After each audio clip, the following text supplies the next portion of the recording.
Hello and welcome to the final webinar in the Improving Restorations Fall 2024 series, a collaboration between University of Minnesota Extension and the Legacy Fund Restoration Evaluation Program. Today you will learn about approaches to move beyond dense stands of reed canary grass. I'm Carly Wagner with the Minnesota DNR and also on behalf of Bowser working on the Legacy Fund Restoration Evaluation Program. We collaborate with project managers and experts to evaluate restorations, identify what's working and ongoing challenges, and share information to improve restorations through outlets such as our annual report and this webinar series. If you're interested in more training in ecological restoration, our partners at U of M Extension offer an Ecological Restoration Certificate program. This is a great resource for continued learning in the restoration field for everyone from early career professionals to seasoned practitioners. We will have time for Q&A after both speakers in today's webinar. Please use the Q&A feature to submit your questions to be sure that we see them. The chat can be used for general discussion or if you're having technical difficulties. After the presentation, please take a moment to fill out the short survey. We value your feedback and would love to hear your ideas for topics for future series. These webinars are being recorded and will be posted on our website for you to view at a later time. This is the final webinar in the fall series. Thank you for joining us and stay tuned for the Spring 2025 Improving Restorations webinar series. Now to introduce our speakers for today. Kattia is an assistant professor at the University of Houston, and her research focuses on biodiversity and the role of abiotic factors driving both genetic and plastic variation in plant traits.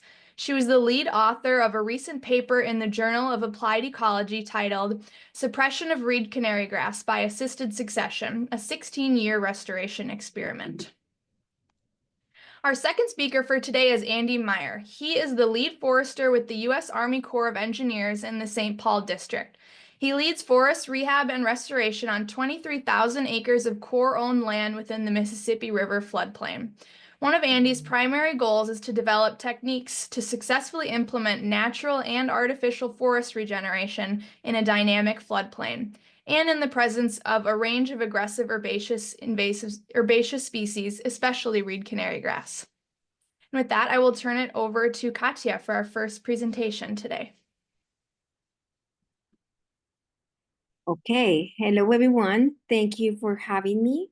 I'm gonna start sharing my screen in just a second. Okay, I think that we're good. So thanks for having me and be part of this webinar series. Today, I'm gonna be talking about our results from our last paper that is a successful strategy to control the growing of Phalaris aminaceae or red canary grass. So it's not changing here is. So the term assisted succession comes from the terms in ecology of succession, in which species gradually are changing over time in a space until reach a late successional stage in the community in which the composition of a species is well defined. For assisted succession, we require an early intervention that reestablish that desired successional trajectory. So what species we want to have at the end of the succession trajectory, and those are the species that we want to be adding seeds or planting to help them start the establishment. Assisted succession is a cost-effective restoration strategy, and it is suggested to be an ideal transition for restoration when native species are dealing with competition with invasive species, and that prevents forest regeneration. In general, forest regeneration can be suppressed by the establishment of invasive species. In swamp forest area, for example, in which it's a wetland that is characterized for a large accumulation of sediments and water and is full of nutrients, One of the main suppressors of regeneration is Phalaris arundinacea or red canary grass. So this is an invasive wetland grass. It is native from Europe and Asia, and it has been introduced to North America, in which North America is a very diverse, both genetically and morphologically, mainly due to hybridization processes. Phalaris grows in high density stands. It's a very good competitor. It can tolerate a wide range of conditions. Most of them are the ones that characterize the wetland areas. However, it is not good, or it doesn't tolerate good shade conditions. So light is a limiting factor for red canary grass. So thinking about the long-term restoration pathway via system succession, our goal will be to how we manage to move from an invader monoculture all the way to reestablishment the native canopy that it was present before the invasion take off.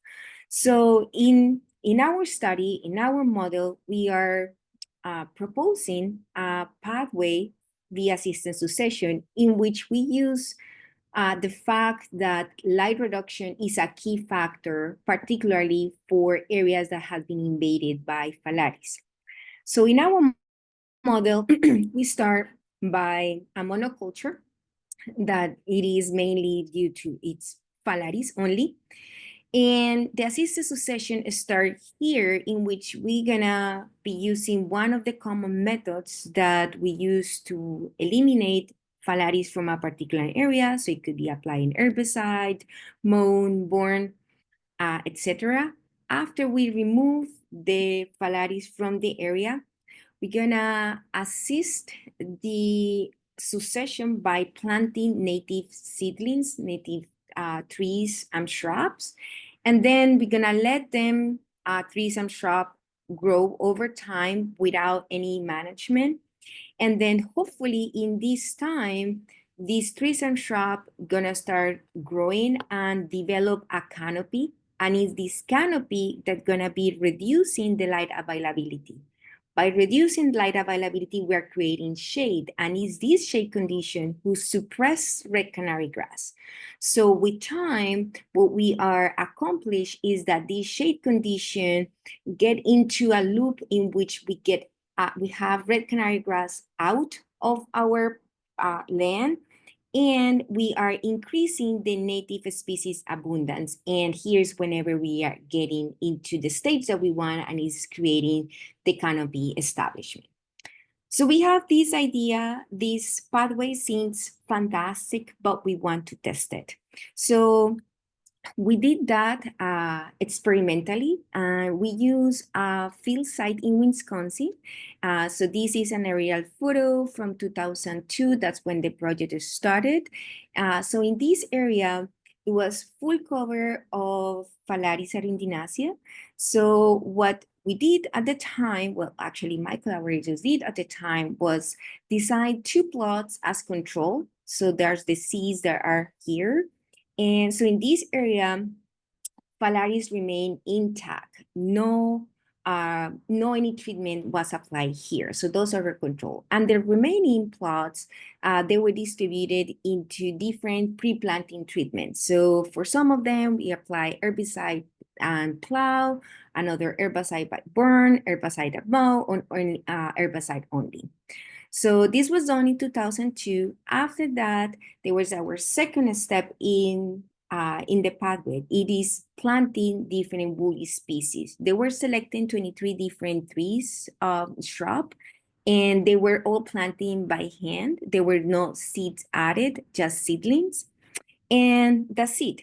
Then all the planting finished, and then my collaborators visit the field after 1 year to determine the early survival of the wood species that were planted. And nothing else was done, no any other management, absolutely nothing. After 16 years that we decide to revisit the plot and see what is happening. So in this second survey, what we focused on was on establish the tree and shrub abundance, and then we kind of like separate our survey in seedlings, saplings, and overstory. And in overstory, we measure the DBH and the canopy diameter, and we determine if our species were individuals were dead, live, or sprouted. We also use quadrants to estimate the percentage cover of phalaris or other herbaceous species, and we determine how much percentage we get into litter, vegetation, or bare soil. And lastly, we took hemispheric photos to estimate light availability at the top of the herbaceous level.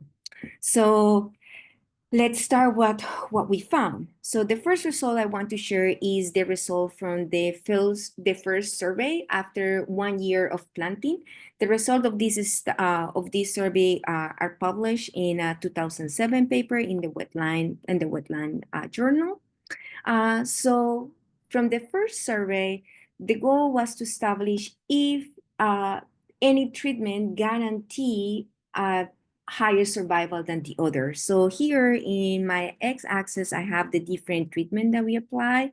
Remember that the control are plots that remained with phalaris, and then native trees and shrubs were planting on it. And this is the treatment in which the survival of the native species were the lowest. So if you don't remove the phalaris, then the survival of the planted species is very low. And it seems that the treatments that contain plow and herbicides is the one that contains the highest survival for most of the species, but we didn't find like strong significant differences across the different treatment. So mainly, as far as you use herbicides, that should be enough to remove phalaris and guarantee that at least half of the trees that you planted survive after 1 year. So then, as I mentioned, nothing else was done in this plot area. Everybody moved on with their projects, with their life, until 16 years later that we decide to revisit. And this is what we found after 16 years. So this is the plot that we have. So here is an area photo in 2003. Here is our controls areas, just with phalaris.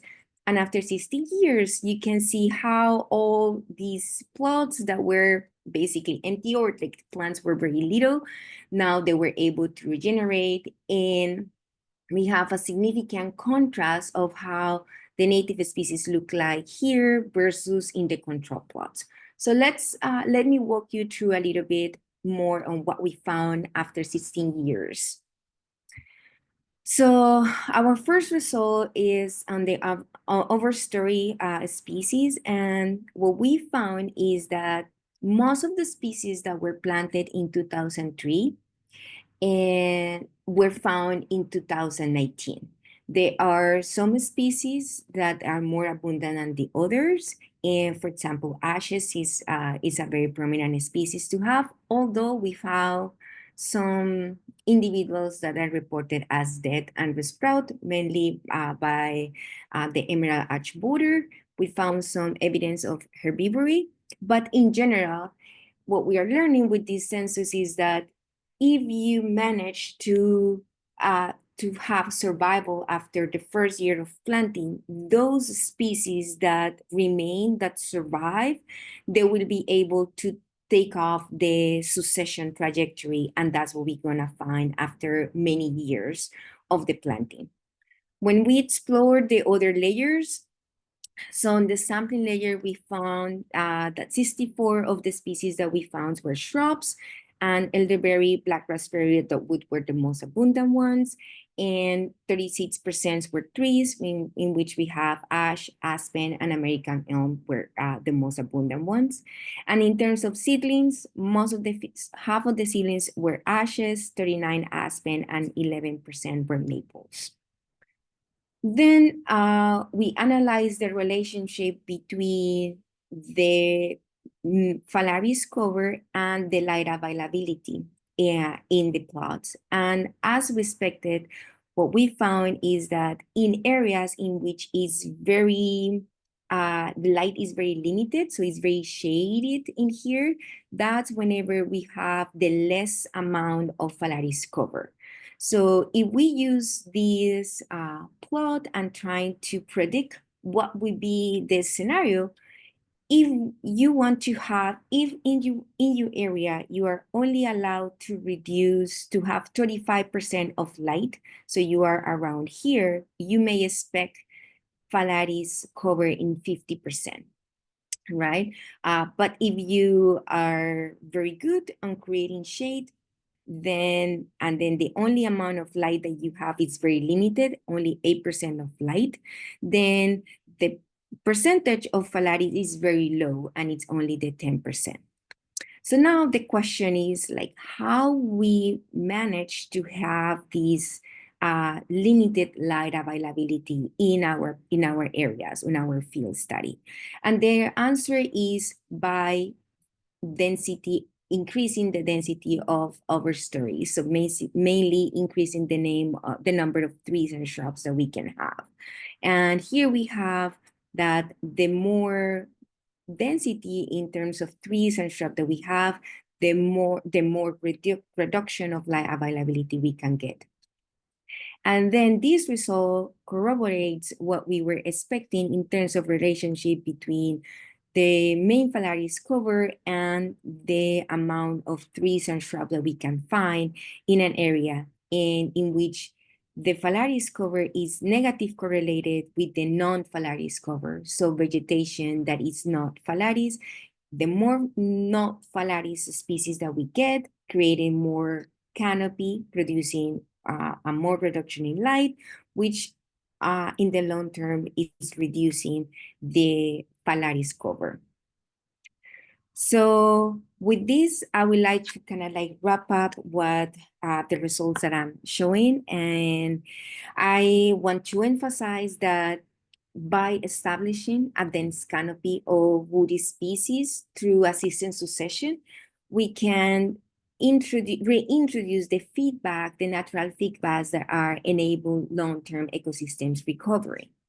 In this study, we apply a single fall herbicide to suppress Phalaris, and this was enough to create a dense canopy of native wood species. And we believe that it is unlikely to have a reinvasion by Phalaris, mainly because we have a high recruitment of native species into the available areas, and all these areas are covered with significant shade. So it is very hard that Phalaris arrive and colonize these empty niches before the native species. And then considering the different species that we work with, and if we want to have a similar restoration project, we recommend this list of species to initiate the assisted succession. And this is the ones that we maybe didn't plant it much, but then at the end we saw that they kick off the trajectory of the establishment of the species. So with this, I would like to first thank you all for being here with me today. And I would like to thank the field station in Milwaukee that allow us to carry this study over the years, and our crew in the field that help us collect all this data. And then with this, I would like to take questions at the end after Andy finish his presentation, if there are some questions for me. Thank you. Thank you, Kattia. And now we will hear from Andy.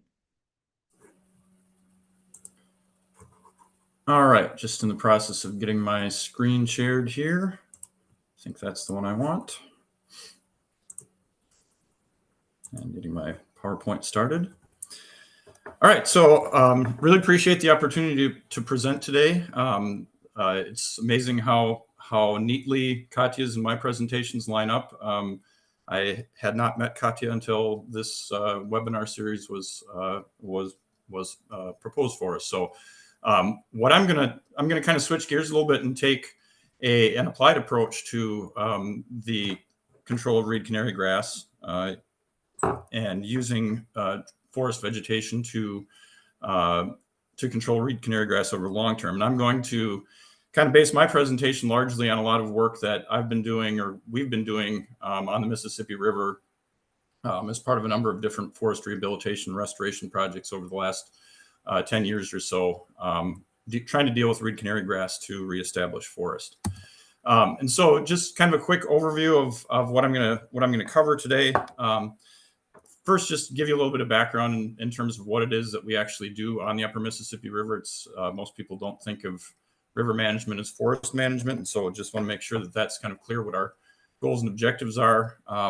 Then kind of talk about the main challenge that we have on the river, which is with forests, which is trying to get regeneration established. We have vast areas with no young forest whatsoever, and reed canary grass is one of the main challenges that we deal with in that context. And I'm going to put it into a little bit of a historical context, show you some old aerial photos that maybe provide a little bit of insight into why we are where we are with reed canary grass. And then the bulk of the presentation, I'm just going to go through a bunch of different case studies of different things that we've done. Most of them aren't replicated. They're definitely management trials and lessons learned. And then I'll wrap up with a little bit of a summary after that and have time for questions.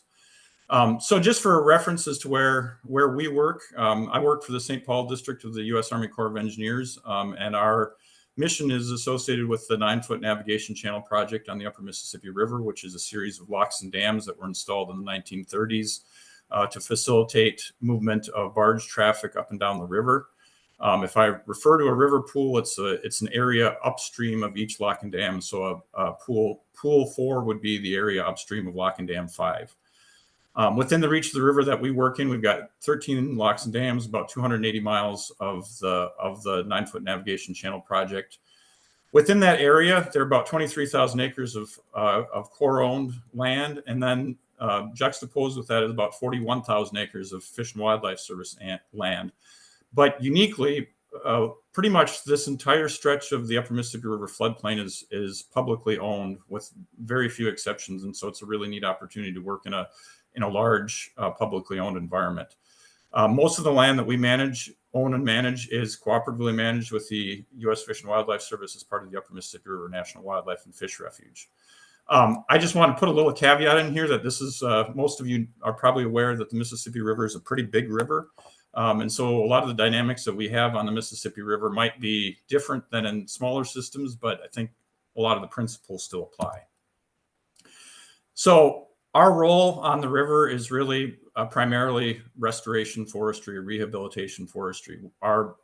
Because we manage in cooperation with the U.S. Fish and Wildlife Service as part of the Upper Miss Refuge, our management objectives are to maintain quality habitat on the river. And in our case, we're focused primarily on forest.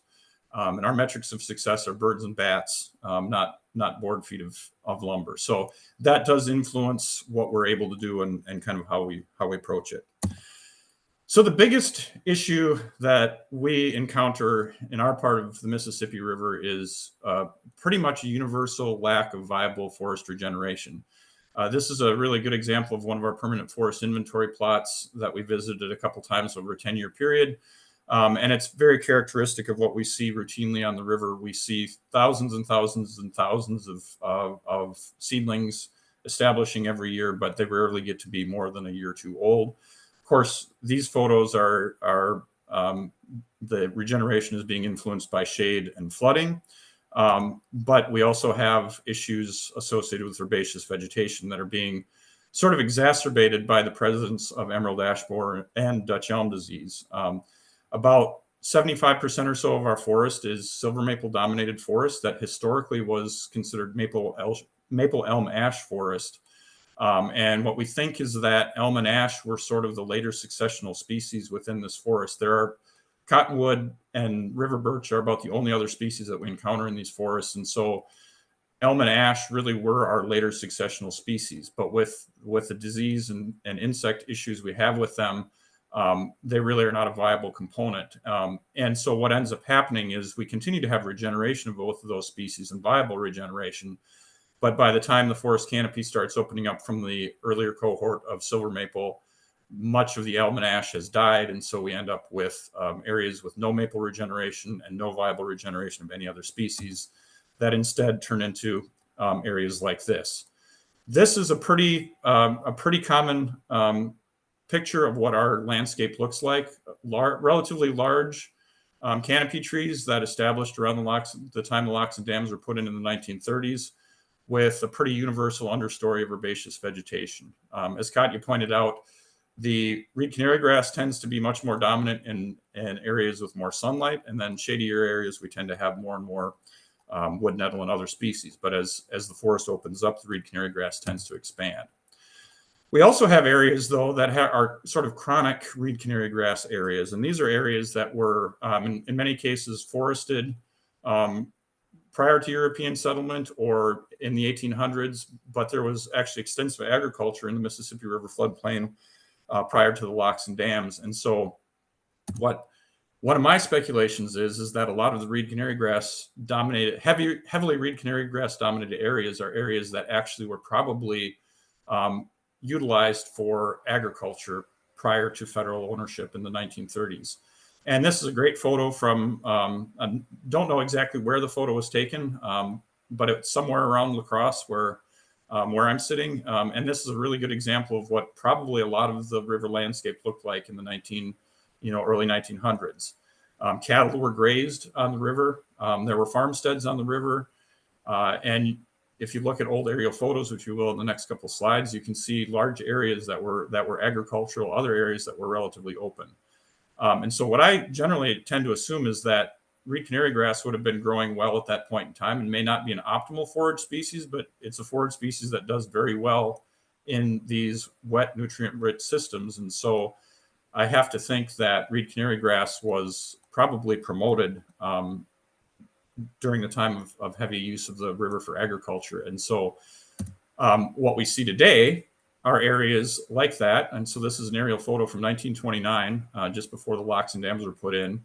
And that box shows the area where that photo was taken on the right just a couple of years ago. When the Corps and Fish and Wildlife Service acquired a lot of this land in the 1920s and 1930s, a lot of the agricultural land was essentially just abandoned. And the river management at that time was very focused on aquatic management and trapping and waterfowl hunting, and a lot of the terrestrial areas were just sort of let go.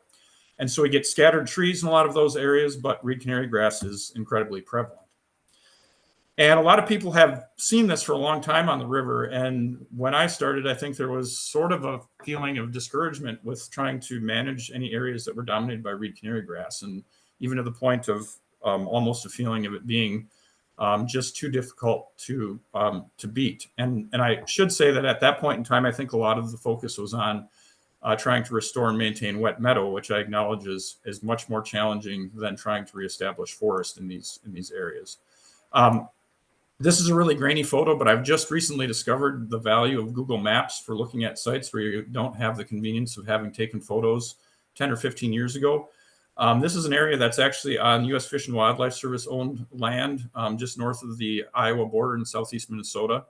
And the service and the refuge have been working on this land since the 2000s. It was acquired in maybe the 1970s and had been farmed prior to that. But it was basically, as of 2009, you can see here, reed canary grass monoculture.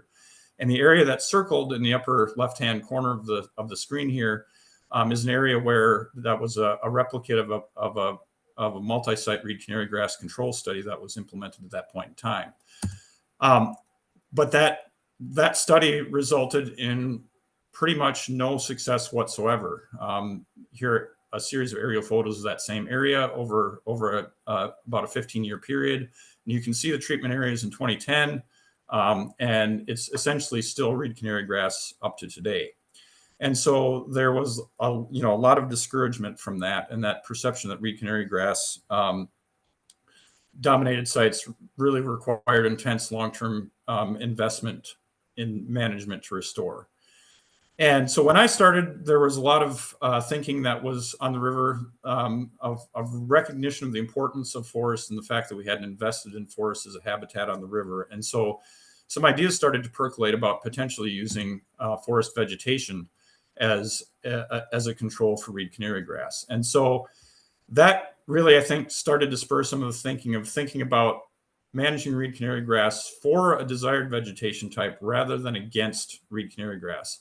And this is actually a photo from that same site from a project that Audubon partnered with U.S. Fish and Wildlife Service to do some reed canary grass spraying and disking. And those cottonwoods in this photo are probably about 4 years old, and they've survived 2 or 3 major flood events. But what was so exciting in this area is that we also got a lot of desirable native vegetation that came in at the same time. There's still reed canary grass here, but there's other stuff that we want.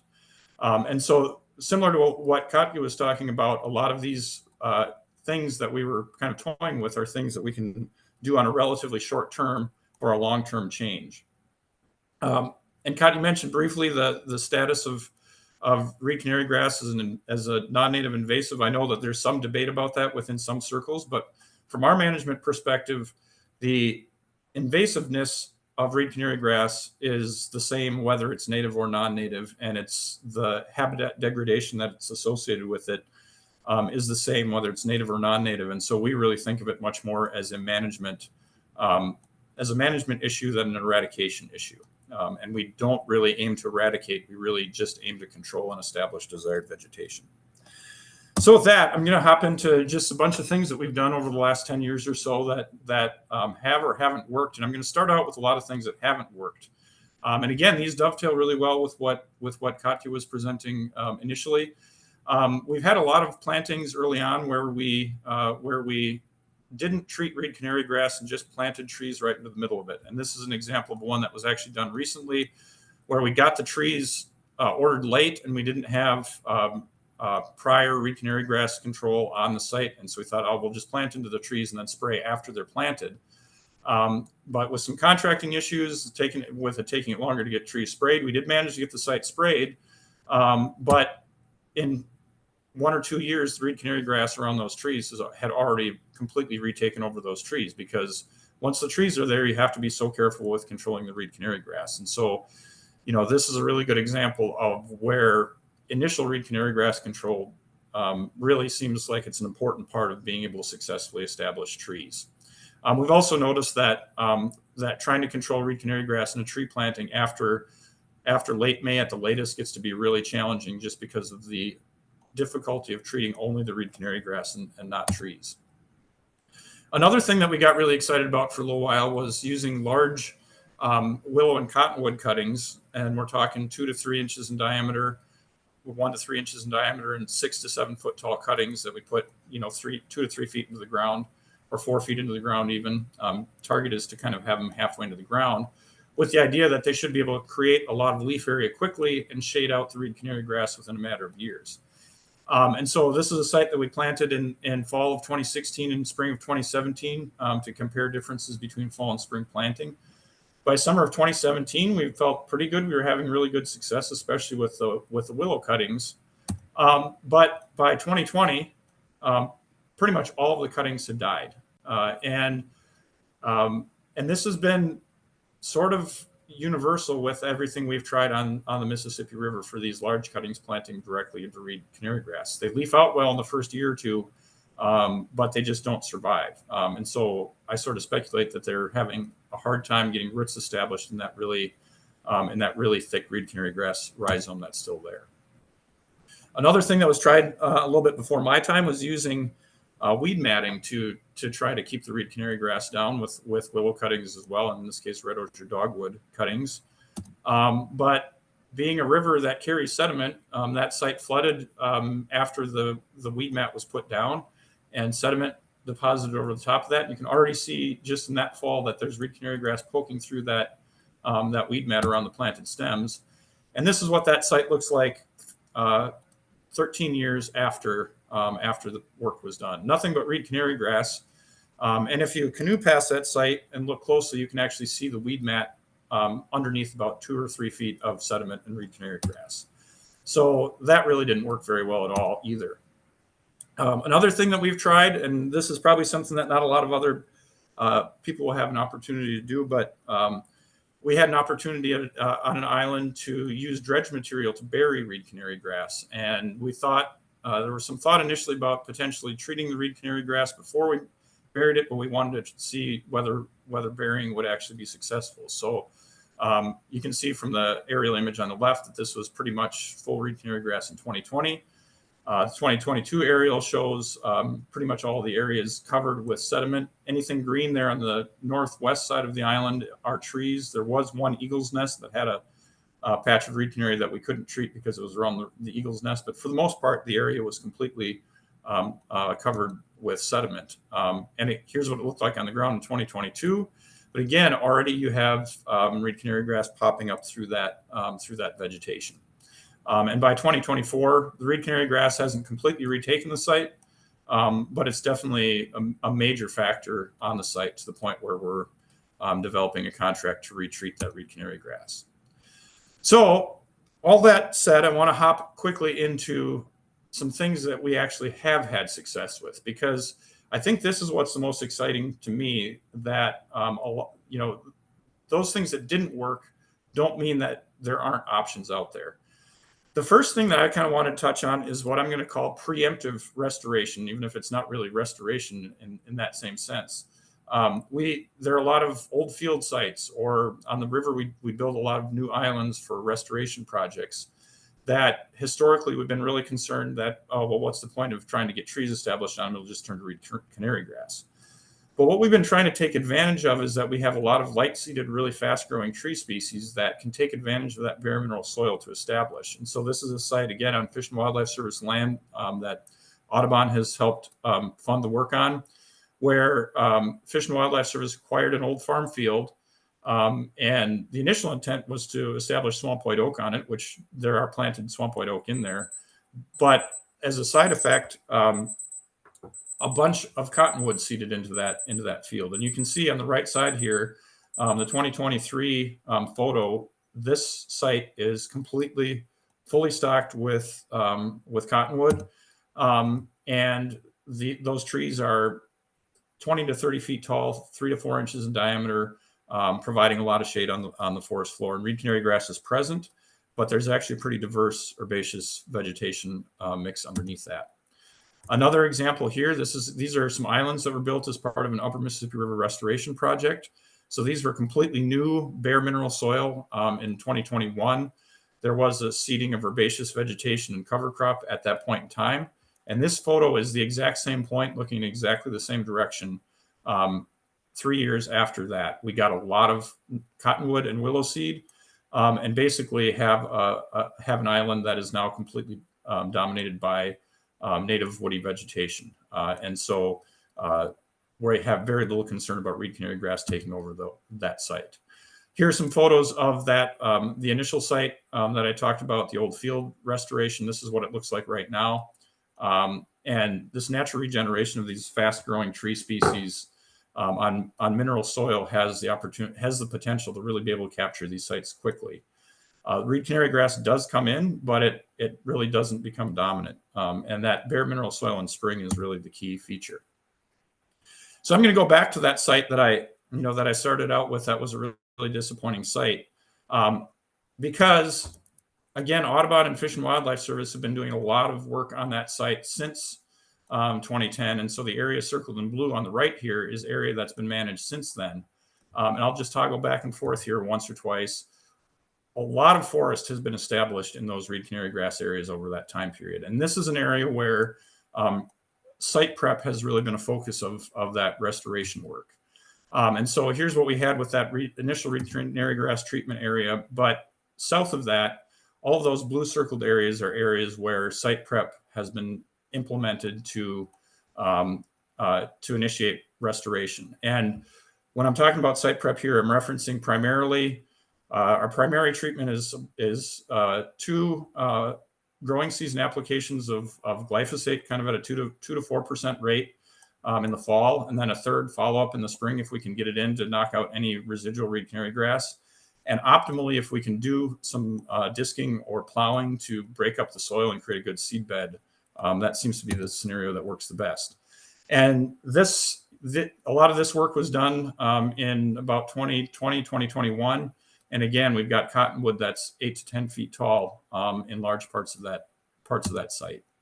What's really cool about a lot of these areas is that we also have been getting a lot of really nice native forb take on these sites. And so when we were walking through this area the year or two after the work was done, lots of mints, and here we have sneezeweed and swamp milkweed and common milkweed, and just a lot of really, really good forbs that just moved in right away after the reed canary grass, which was really surprising. One of the keys here too is that we get really rapid canopy closure with these kinds of treatments. I'm going to kind of move quickly through these last couple slides so that there's plenty of time for questions at the end. But the one thing that we have found some success with planting into reed canary grass is using large containerized trees, and with minimal management, maybe some mowing around the trees from time to time, just to keep voles and mice away. But these large containerized trees do seem like they have the potential to be competitive against reed canary grass to a certain extent. But they are very expensive for individual trees, so it's much more difficult to get that canopy closure in the short term. And so this is really much more of a long-term restoration, trying to get at least a forest canopy established. I think the thing that I'm most excited about is a project that we worked on, again, funded through the Upper Mississippi River Restoration Program a few years ago, testing willow cuttings with herbicide maintenance and mowing to determine whether we could actually successfully establish willow cuttings, because these cuttings are free apart from the labor to collect them. And they have the potential to really grow quite quickly. And so in this project, we had a number of plots that were paired. Half of the plot was treated with a growing season herbicide application, as well as mowing within the plot, and the other half was not treated. And you can see the difference in 2021 between a maintained and not maintained plot. In the aerial photo, you can see a lot of those different plots, how they lay out on the ground. What's super cool about these sites is that in those maintained areas, we're about 3 years on from those cuttings being planted. And we had a site visit out there this summer, and those willow cuttings are now 10 to 12 feet tall, maybe a little bit taller, and completely shading out the understory. Again, reed canary grass is there, but this is sandbar willow, which root suckers. So we're also getting root suckers from sandbar willow. Really exciting as well as part of this is that site prep, the herbicide applications. And again, this was just our standard glyphosate application, provided enough bare mineral soil that silver maple was able to also establish within these plots. And like I said before, even though we have silver maple all over in the overstory, it's very rare that we find natural silver maple regen. And so this is really exciting to see the success that we've had there. So the takeaway there is that, that management is really important for those willow cuttings to be able to establish. It seems to have had a really beneficial impact on their growth. One last thing that I'll just point out is, there are some species that seem to be tougher than at dealing with reed canary grass, and taking advantage of the tree species characteristics is really, I think, important. For those bare soil sites, those fast growing species can really do things that are pretty amazing. But there are a couple of really tough species that seem to be much more competitive against reed canary grass. We've used a lot of swamp white oak, but we happened we sent some honey locust seed in a couple of years ago to the Wisconsin State Nursery to just see if they could grow them. And they sent us back some honey locust bare root seedlings, and we planted those right into reed canary grass that had just been weed whacked. And 2 years later, those things are just growing like mad. And so we were really pleasantly surprised to see that. So there are some species that seem to be better suited for dealing with it than others. So kind of in summary, floodplain forest restoration can be effective in areas with reed canary grass, but site prep, especially chemical herbicide control, is probably necessary initially, but really doesn't need to be maintained over the long term once you get the trees established. I know a lot of people, when I started here, were really focused on planting oaks, but utilizing some of those less desirable, quote unquote, early successional species may be more effective at outcompeting reed canary grass. And that reed canary grass will not be eliminated, but definitely will be reduced with these treatments. And this is a photo of those sandbar willow cuttings, and pretty much all the green vegetation you see in between the cuttings are root suckers from that sandbar willow that have kind of filled in the gaps between the rows that we planted. So with that, slightly over my time, but thank you for your time, and I think we'll have an opportunity for questions here. Hi. Thank you both for your presentations. We have a lot of audience questions, so we're going to just kind of get rolling on that. Is my screen looking all right? It is. Okay. I have a weird view there. So just a couple of basic biology things to clear up before we dig into some of the other questions about management. But are both of you familiar with the recent work, somewhat recent work by Al Smith, Neil Anderson in their lab regarding the nativity of reed canary grass? So it appears that at least in Minnesota, and I'm not sure about in other areas, that the reed canary grass is largely native. And so do you want to address anything about that, Andy? Yeah, I definitely read that, that work when it came out, and it definitely stimulated a lot of conversation on the river. And I think, again, well, like I said in my presentation, when all is said and done, we're really thinking of reed canary grass as an issue that's preventing the establishment of more desirable, diverse vegetation. And so even if it was non-native, we're never going to eradicate it, and we're not going to try to eradicate it. And so it doesn't really have a lot of impact on our management, if that makes any sense. Yeah, I appreciated that perspective. Management versus eradication is really important in this case. Kattia, any thoughts?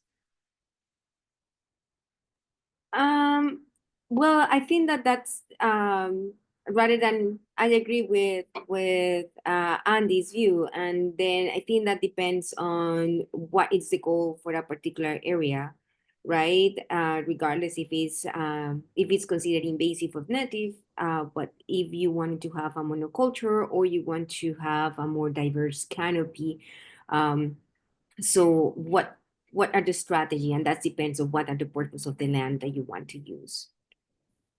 Great, thank you. One of the other questions was, how long is reed canary grass seed viable in the soil seed bank? And I have a little insight on that from a seed burial study that we did, and we know that it can live longer than 27 years, but the viability wasn't high anymore. 27, around 20 years. I didn't mean 27, around 20 years. Do any of you have any experience with that or knowledge? And regardless of how long lived it is, it seems like if you're not aiming for eradication, perhaps it's a moot point how long the seed is viable in the seed bank. Andy? Yeah, so we have some interesting things that we do on the river. A lot of these big restoration programs involve dredging of backwater habitats and placing that material on top of an island to create a new island or revegetate that island. And in some instances, we've had islands that have no reed canary grass, and then some instances we've had islands that are just infested right away with it. And I have to think that reed canary grass seed is in the sediment in some places, and it's getting dredged out.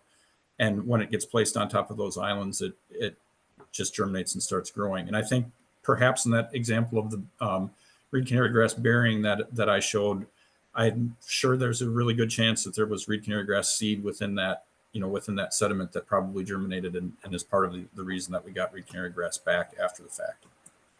Yeah. Katja, any thoughts? I just have reference from what literature suggests, but I don't have any own results that can share. Okay, great. And then I'm going to go to a question that maybe doesn't relate directly to, you were both talking about systems with forested systems. And so a lot of questions came in about your insights into managing areas where the goal isn't a forested system. So more of a marsh system, sedge meadow, something like that. Katya, I'll go to you first. What are your thoughts on that? Well, I think that it's difficult to just predict that this model will work for any other factor. So I think that it's important to take into consideration what is the latest state that you want to get, and what are the limiting factors that are preventing that land to reach that stage, right? So in our case was feedback that it was kind of like easy to disentangle where we can get our input, and then it was nice to see how it works. But I don't know if that will work exactly as nicely with the other species, especially if you're not dealing with limiting to shade conditions. Andy, your thoughts? Yeah, I do think that wet meadow restoration is much more challenging than forest, because of course you're trying to maintain as much light as possible. What we have seen in some instances, and it doesn't happen all the time, but we have seen cases where when we treat the reed canary grass, we get a really, really good native forb response, and it maybe lasts for 3 or 4 years, and then the reed canary grass comes back. There are other sites where we've treated the reed canary grass and there really isn't much of a native forb response. So I don't really know what the mechanism is there, but it does seem like inside there, it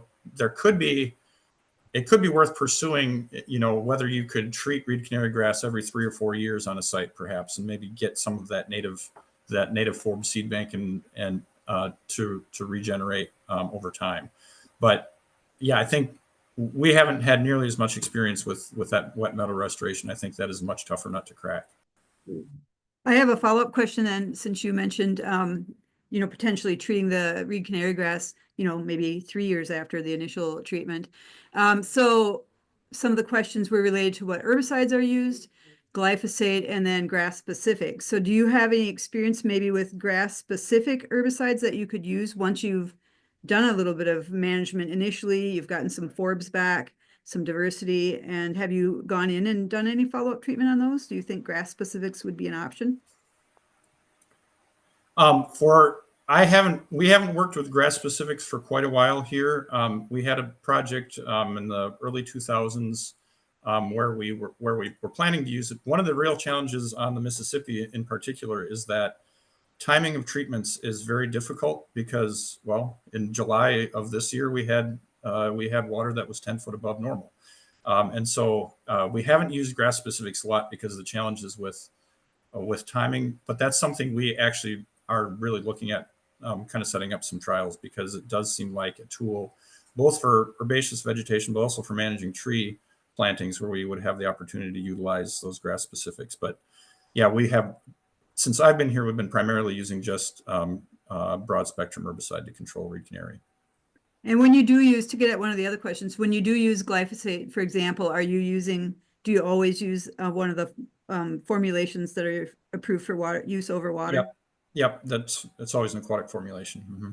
Okay. And Katya, any thoughts? No, it's just like whenever we did we only use glyphosate only, and the reason was because it's one of the safest to use whenever it's close to a water source.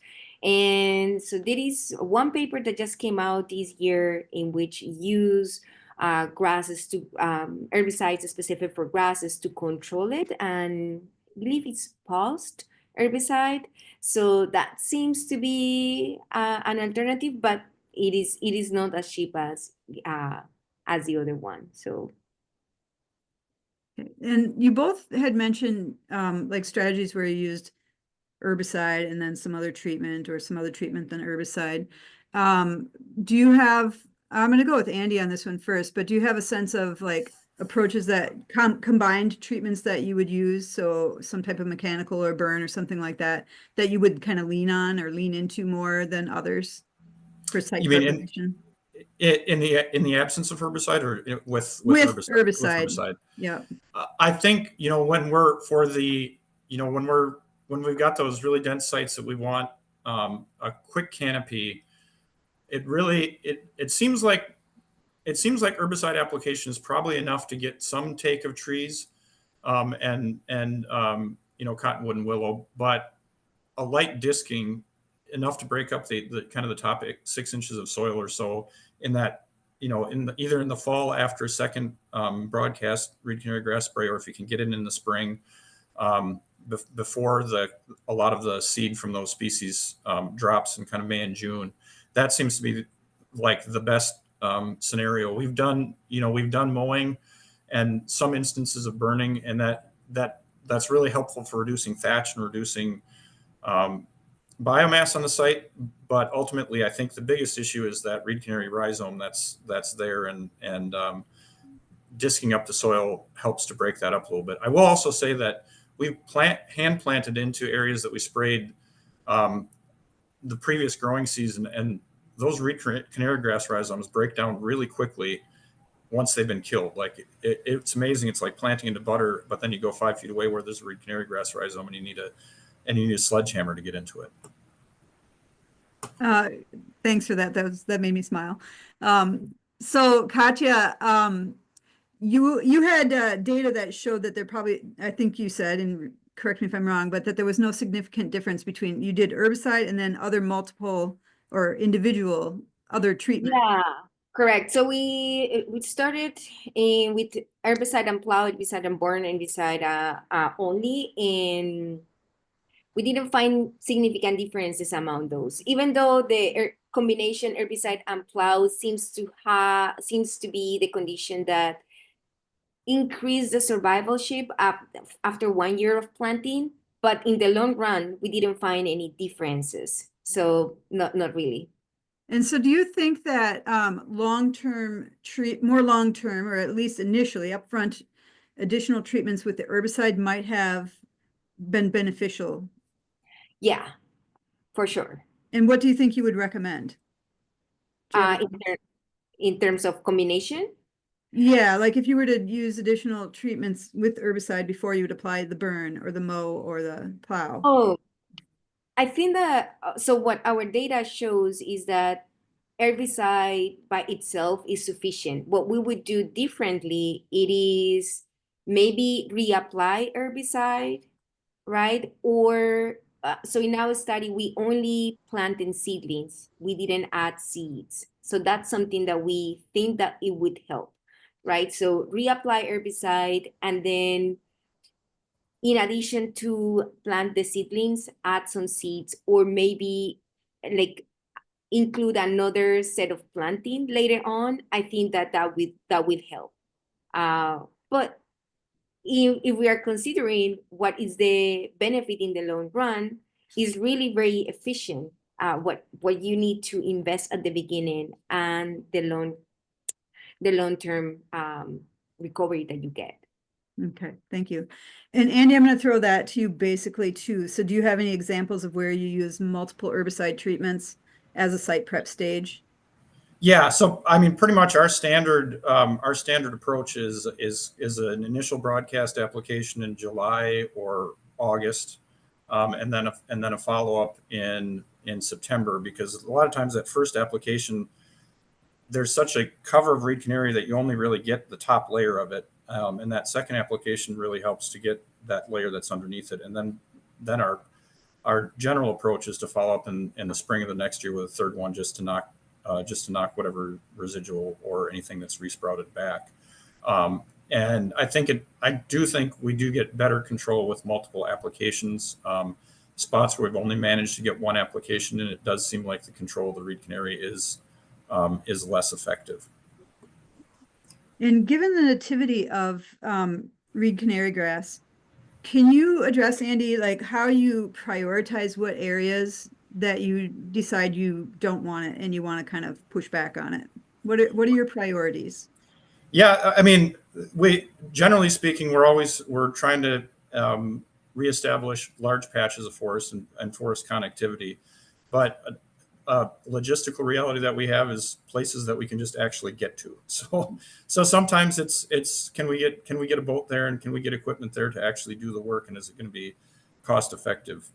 We have so many areas, and I mean thousands of acres of this, that very hard to select the perfect spot. And so sometimes it's just, let's do something somewhere where it makes sense.